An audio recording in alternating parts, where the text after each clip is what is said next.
Hi friends, welcome to VAB பஸ்னி channel. இன்னைக்கு என்ன பார்க்க போறேன்னா, இந்த ஒரே ஒரு மாவில் வத்தலாவும் பண்ணலாம், வடகமாவும் பண்ணலாம், முறுக்காவும் பண்ணலாம். ஸோ நான் இன்னைக்கு வித்தியாச முறையில் நான் செஞ்சு காமிக்கிறேன். உங்கள் எல்லாருக்கும் ரொம்ப ரொம்ப யூஸ்ஃபுல்லாக இருக்கும். வீடியோஸை ஸ்கிப் பண்ணாமல் பாருங்கள். எல்லாருமே வத்தல் வடகம் பண்ணுறதுக்கு பச்சரிசி மாவு அரைச்சிட்டு தான் பண்ணுவீங்க. நான் அந்த மாதிரி பண்ண போகிறதில்ல. கொஞ்சம் புதுசாக உங்களை நான் ட்ரை பண்ணி காமிக்க போகிறேன். உங்கள் எல்லாருக்கும் ஈஸியான முறையில் டக்குன்னு செஞ்சிடலாம். வேலையும் ஈஸியாக முடியும். இது எப்படி செய்யலான்றது வீடியோஸ்க்குள்ள போய் பார்த்தா தான் உங்களுக்கு தெரியும். ஸோ அதனால தான் சொல்லி வீடியோஸை ஸ்கிப் பண்ணாமல் பாருங்கன்னு. அடிக்கிற வெயிலுக்கு இந்த மாதிரி சம்மருக்கு வத்தலாம் செஞ்சு சாப்பிட்டீங்கன்னா டேஸ்ட் சூப்பராக இருக்கும். ஃபர்ஸ்ட் டைம் சேனலில் பார்க்குறவங்க அப்படின்னா சப்ஸ்கிரைப் பட்டனை கொஞ்சம் கிளிக் பண்ணிக்கோங்க. பக்கத்தில் இருக்கிற பெல் ஐக்கானை கிளிக் பண்ணும்போது ஆல்ன்ற ஆப்ஷன் கொடுத்தீங்கன்னா நான் போடுற வீடியோஸ் எல்லாமே உங்களுக்கு ஆன் த ஸ்பாட்டில் வந்து சேரும். வாங்க வீடியோஸ்குள்ளே போகலாம். இந்த வடகத்துக்கு வந்து 1/4 கிலோ வெங்காயம், அதே அளவுக்கு தக்காளி எடுத்துக்கணும். காரத்துக்கு ஏற்ற மாதிரி காஞ்ச மிளகாய், 7-8 பல்லு அளவுக்கு பூண்டை உரித்து எடுத்துக்கோங்க. அவ்வளோதான். இந்த இன்க்ரீடியன்ஸ் போட்டிங்கனாலே போதும், வடகம் சூப்பராக இருக்கும். எப்போவுமே ஜவ்வரிசி அந்த மாதிரி தான் நீங்கள் வடகம் செஞ்சுருப்பீங்க. இந்த மாதிரி புதுசாக ஒரு வடை செஞ்சு பாருங்கள். டேஸ்ட்டாக மறக்கவும் மாட்டீங்க, சூப்பராக இருக்கும். எடுத்து வச்சுருக்க பொருளை எல்லாமே நறுக்கி எடுத்திருக்கேன். எல்லாமே பெருசு பெருசாக நறுக்கி எடுத்துக்கலாம். நம்ம மிக்சியில் போட்டு இதை பேஸ்ட்டாக தான் அரைச்சி எடுக்க போகிறோம். அதனால் பெருசாகவே சேர்த்துக்கலாம். பூண்டு வந்து தோலோடு போடக்கூடாது, இந்த மாதிரி உரிச்சு தான் சேர்க்கணும். நான் தோல் தனித்தனியாக தெரிய ஆரம்பிக்கும். தோலை ஃபுல்லாக உரிச்சிட்டு இந்த மாதிரி சேர்த்துக்கோங்க. வெங்காயம், தக்காளி, காஞ்ச மிளகாய், பூண்டு இது எல்லாமே மொத்தமாக போட்டு நம்ம மிக்சியில் சேர்த்து அரைக்க போகிறோம். பூண்டு வெங்காயம்லாம் சேர்த்துருக்கிறதுனால நல்லா மணமாக இருக்கும் இந்த வடகம். வெங்காயம் இது எல்லாத்தையும் பச்சையாக போட்டு தான் அரைக்க போகிறோம். வதக்கிட்டுலாம் அரைக்கக்கூடாது. இந்த மாதிரி டேரெக்டாக பச்சையாக சேர்த்து எல்லாத்தையும் ஃபைன் பேஸ்ட்டாக அரைச்சி எடுத்துக்கலாம். தண்ணி சேர்க்காம தான் அரைக்கணும். தக்காளிலே நமக்கு கொஞ்சம் தண்ணி வரும், அதனால் அதுவே போதுமானது. தண்ணி சேர்க்காம ஃபைன் பேஸ்ட்டாக அரைச்சி எடுத்துக்கோங்க. இந்த மாதிரி இருக்கணும். காஞ்ச மிளகா போட்டது தெரியாத அளவுக்கு ஃபைன் பேஸ்ட்டாக அரைச்சி எடுத்துக்கோங்க. அரைக்க வேண்டிய எல்லா பொருளையும் அரைச்சாச்சு. நெக்ஸ்ட்டு வந்து மிக்சிங் பவுலில் 2 கப் அளவுக்கு பச்சரிசி மாவு எடுத்துக்கிறேன். எந்த பச்சரிசி மாவு வேணாலும் எடுத்துக்கலாம். கடைகளில் விற்கிற பச்சரிசி மாவும் யூஸ் பண்ணிக்கலாம், வீட்டில் இருக்கிற பச்சரிசி மாவும் யூஸ் பண்ணிக்கலாம். எந்த விதமான மாவு வேணாலும் யூஸ் பண்ணிக்கலாம். இதை வந்து மாவாகவும் செய்யலாம், இல்லைனா பச்சரிசியை வந்து ஊற வச்சு அரைச்சி பேஸ்ட்டாக கூட சேர்த்துக்கலாம். நான் எடுத்திருக்க 2 கப் அளவு பச்சரிசி மாவு பார்த்திங்கன்னா 1/2 கிலோ கிட்ட எடுத்திருக்கேன். இந்த வடகத்துக்கு பார்த்தீங்கன்னா 2 விதமாக முறையில் செய்யலாம். பச்சரிசியை வந்து 8 ஹவர்ஸ்க்கு தண்ணியில் ஊற வச்சுட்டு அதுக்கப்புறம் ஃபைன் பேஸ்ட்டாக அரைச்சியும் சேர்த்துக்கலாம், இல்லை டேரெக்டாக இந்த மாதிரி மாவாகவும் சேர்த்துக்கலாம். ஜீரகம் 1/4 டீஸ்பூன் ஆட் பண்ணிக்கலாம். பெருங்காயத்தூள் 1/4 டீஸ்பூன் சேர்த்துக்கலாம். தேவையான அளவுக்கு உப்பு ஆட் பண்ணிக்கலாம். முன்னாடியே நம்ம அரைச்சி வச்சோம் பாருங்கள், வெங்காயம், தக்காளி, பூண்டு, காஞ்ச மிளகா, அந்த பேஸ்ட்டை ஆட் பண்ணிக்கலாம். இந்த மாதிரி மெத்தடில் நீங்கள் பண்ணும்போது வடகத்துக்கு வந்து தாராளமாகவே தண்ணி ஆட் பண்ணிக்கலாம். இப்போதைக்கு 6 லிட்டர் அளவுக்கு மட்டும் தண்ணி ஆட் பண்ணிக்கிறேன். கண்டிப்பாக இந்த வடகம் பண்ணுறதுக்கு 1.5 லிட்டர் அளவுக்காக தண்ணி தேவைப்படும். ஸோ தேவைப்படும் போது கொஞ்சம் கொஞ்சமாக ஆட் பண்ணி கூட மிக்ஸ் பண்ணிக்கலாம். கரண்டிலேயோ ஹேண்ட் விஸ்க்லேயோ எதில் வேணாலும் மிக்ஸ் பண்ணிக்கலாம். ஆனால் ப்ராப்பராக கட்டியே இல்லாமல் மிக்ஸ் பண்ணி எடுக்கணும். இதை மிக்ஸ் பண்ணாமல் அப்படியே நம்ம காய்ச்சினா கட்டி கட்டியாக அங்கங்கே திருளியாக வந்துடும். அதனால் ப்ராப்பராக இது எல்லாமே ஃபுல்லாக மிக்ஸ் பண்ணிக்கணும். அந்த மாவு கொஞ்சம் கூட தெரியாத அளவுக்கு மிக்ஸ் பண்ணிக்கணும். வடகமாக பண்ணி எடுக்கும்போது அங்கங்கே நமக்கு தனித்தனியாக கட்டியே தெரிய ஆரம்பிக்கும். அதனால் நல்லா மிக்ஸ் பண்ணி எடுத்துக்கலாம். வீட்டில் ஹேண்ட் விஸ்க் இருந்துச்சுன்னா இந்த மாதிரி மிக்ஸ் பண்ணிக்கோங்க. இல்லாத பட்சத்தில் நீங்கள் கரண்டி கூட யூஸ் பண்ணி மிக்ஸ் பண்ணிக்கலாம். ஹேண்ட் விஸ்க் இருந்துச்சுன்னா சின்ன சின்ன கட்டி எல்லாமே சீக்கிரம் கரைஞ்சிடும்.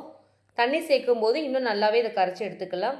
நான் கொஞ்சம் தண்ணி ஆட் பண்ணிக்கிறேன். தண்ணி இதுக்கு எவ்வளோ வேணாலும் சேர்த்துக்கலாம், இவ்வளோ தான் லிமிட்டு கிடையாது. நான் இது எல்லாமே நம்ம வந்து எல்லாத்தையும் மிக்ஸ் பண்ணி எடுத்துட்டேன். சுத்தமாக கட்டியே இல்லை, பார்த்தீங்கன்னா உங்களுக்கே தெரியும். இந்த மாதிரி இருக்கணும்.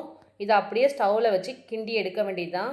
ரொம்ப ரொம்ப ஈஸியான மெத்தட் தான். இந்த மாதிரி முறையில் வடகம் நீங்கள் செஞ்சு பார்த்தீங்கன்னா இதை அப்படியே ஸ்டவ்வில் வச்சு நம்ம ஃபுல்லாக மிக்ஸ் பண்ணி எடுக்க போகிறோம். ஸ்டவ் ஆன் பண்ணிவிட்டு இதை அப்படியே கையை எடுக்காமல் மிக்ஸ் பண்ணணும். முக்கியமான விஷயம் பார்த்தீங்கன்னா, கையை கொஞ்சம் நீங்கள் விட்டுட்டிங்கனாலும் அங்கங்கே கட்டி கட்டியாகிடும். ஸ்டவ்வை வந்து கொஞ்சம் நார்மல் ஃப்ளேமில் வச்சுட்டு இதை கையை எடுக்காமல் மிக்ஸ் பண்ணிகிட்டே இருக்கணும். மாவு வந்து நல்லா வெந்து வரும், அதனால் கையை எடுக்காதீங்க. கொஞ்சம் நேரத்துக்கு மட்டும் இந்த மாதிரி கரண்டியை வந்து ஃபுல்லாக மிக்ஸ் பண்ணிகிட்டே இருக்கணும். அப்போ தான் நல்லா வெந்து வரும்.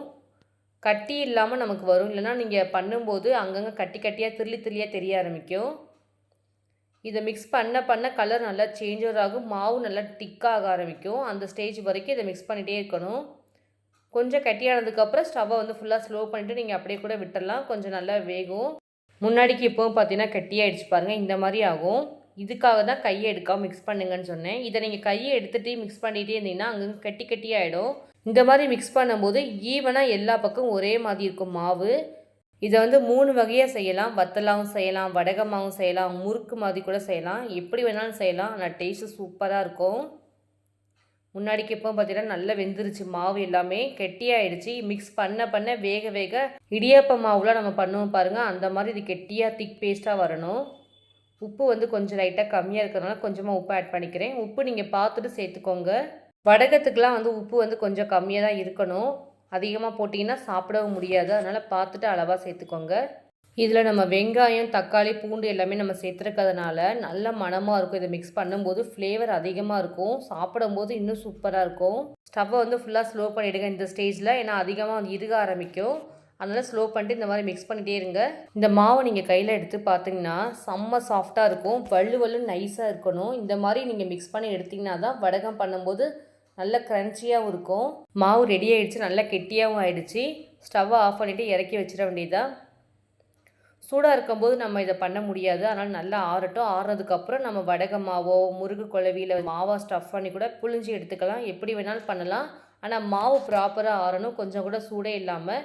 சூடு ஆறுனதுக்கப்புறம் இது நல்லா இன்னும் கெட்டியாகும். அந்த ஸ்டேஜில் நம்ம பண்ண ஆரம்பிச்சிடலாம். ரவுண்டாக அப்பள வடகை பண்ணணும்னு நினச்சிங்கன்னா இது வந்து இன்னும் கொஞ்சம் தண்ணியாக காய்ச்சிட்டு கரண்டியில் வந்து எடுத்து அப்படியே லைட்டாக ஊற்றுற மாதிரி கூட பண்ணி எடுத்துக்கலாம். நான் வந்து முறுக்கு குழவிலையும் பண்ண போகிறேன்.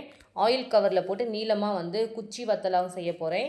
ஸோ அந்த மாதிரி பண்ணுறதுனால இந்த மாதிரி கெட்டியாக எடுத்திருக்கேன். முறுக்கு குழவியில் நான் யூஸ் பண்ணி பண்ண போகிறேன். 1 ஸ்டார் அச்சும் அதேமாதிரி 3 ஹோல்ஸ் இருக்கிற மாதிரி அச்சு எடுத்திருக்கேன். எந்த அச்சு வேணாலும் யூஸ் பண்ணிக்கலாம்.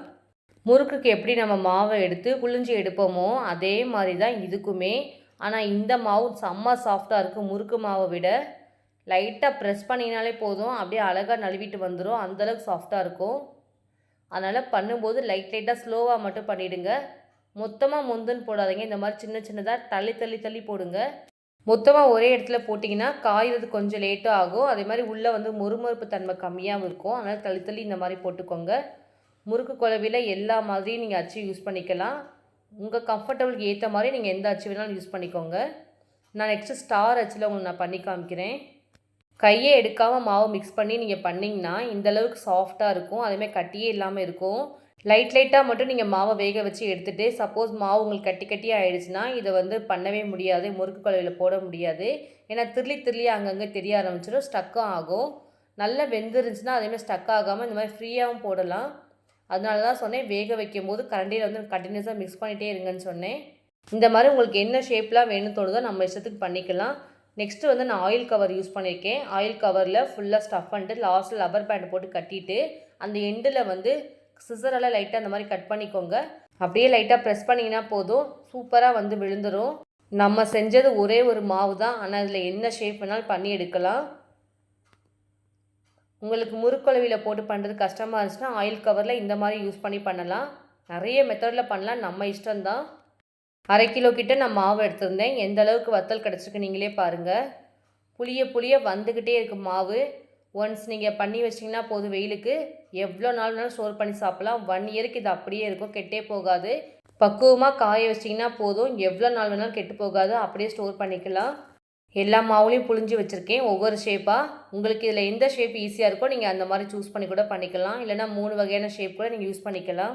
இந்த வத்தல்லாம் பார்த்தீங்கன்னா ஒரே நாளே நல்லா காஞ்சிடும்.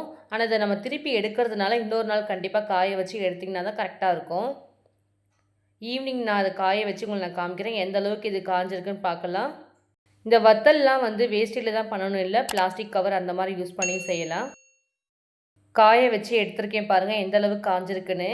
நம்ம போட்டதுக்கும் ஈவினிங் பார்க்குறதுக்கும் நல்ல வித்தியாசம் தெரியும் உங்களுக்கே. கை வச்சு பார்த்தீங்கன்னா போதும், நல்ல ட்ரையாக இருக்கணும் அந்த வத்தல் எல்லாமே, அந்த மாதிரி காயணும். இதை இப்படியே எடுத்திங்கனாலும் வந்துடும், ஆனால் உடஞ்சி போயிடும்.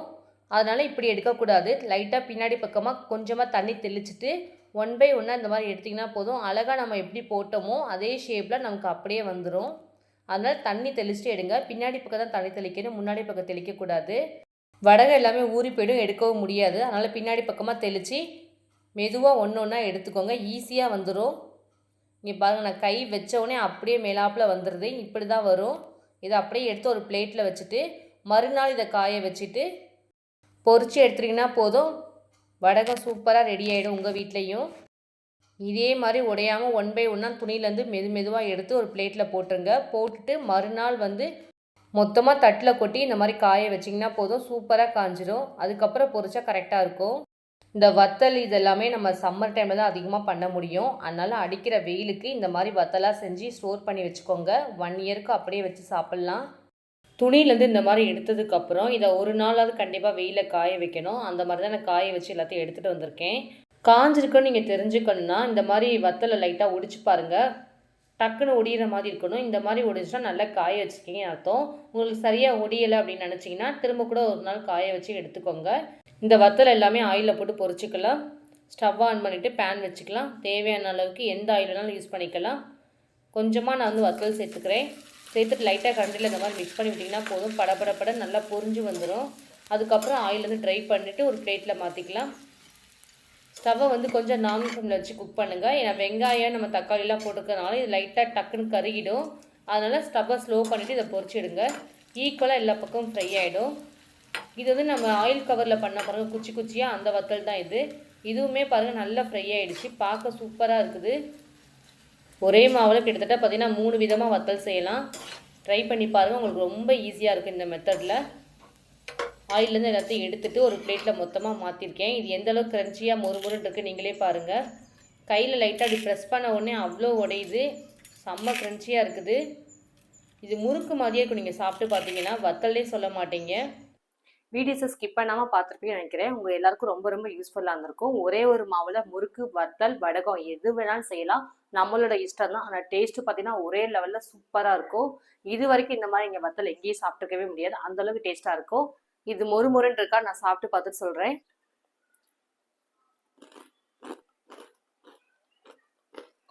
டேஸ்ட்டு சூப்பராக இருக்குது. வெங்காயம் தக்காளி நம்ம அரைச்சி போட்டதுனால செம்ம டேஸ்ட்டாக இருக்குது. ஃப்ளேவராகவும் இருக்குது. இது பார்த்தீங்கன்னா வத்தல் சொல்லவே மாட்டீங்க. ஒரு முறுக்கோட ஃப்ளேவர் அப்படி இருக்குது இந்த வத்தலில். இந்த ரெசிபியை செஞ்சு பார்த்துட்டு டேஸ்ட் எப்படி இருந்துச்சு கண்டிப்பாக கமெண்ட்டில் சொல்லுங்கள். செஞ்சு பார்க்கும்போது ஏதாவது டவுட் உங்களுக்கு இருந்துச்சுன்னா கண்டிப்பாக கமெண்ட்டில் கேளுங்க, நான் ரிப்ளை பண்ணுறேன். வேறு ஏதாவது உங்களுக்கு வத்தல் ரெசிபி வேணாலும் கமெண்ட்டில் சொல்லுங்கள், நான் செஞ்சு காமிக்கிறேன். என்னோட ஸ்டைலில் இன்றைக்கி நான் வெங்காயம் தக்காளி பூண்டெல்லாம் அரைச்சி சேர்த்துருக்கேன். வடகம் வத்தல்லாம் செஞ்சு காமிச்சிருக்கேன். உங்கள் எல்லாருக்கும் ரொம்ப ரொம்ப யூஸ்ஃபுல்லாக இருக்கும். இதே மாதிரி மெத்தடில் செஞ்சு பார்த்துட்டு கண்டிப்பாக கமெண்ட்டில் சொல்லுங்கள். என்னோட வீடியோஸ் உங்களுக்கு பிடிச்சிச்சுன்னா லைக் பண்ணுங்கள், ஷேர் பண்ணுங்கள், கமெண்ட் பண்ணுங்கள், சப்ஸ்கிரைப் பண்ணுங்கள். பக்கத்தில் இருக்கிற பெல் ஐக்கானை கிளிக் பண்ணிவிடுங்க. Thank you friends.